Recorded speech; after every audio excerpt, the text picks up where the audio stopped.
ng number sa cell. So, ito is manual typing po siya. Ini-encode po natin na isa-isa.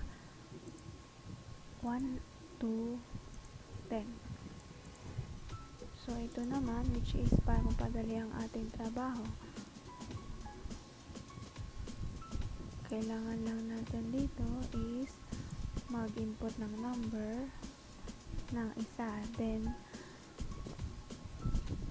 i-drag natin hanggang sa natin gustong number. Then, i-select natin yung cell series. So, which is automatically na siya. 1 to number 10. So, kung ano yung gusto nating number,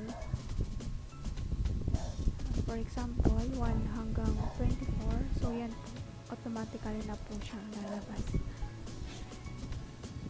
Hindi na natin kailangan mag-input ng number ng manual.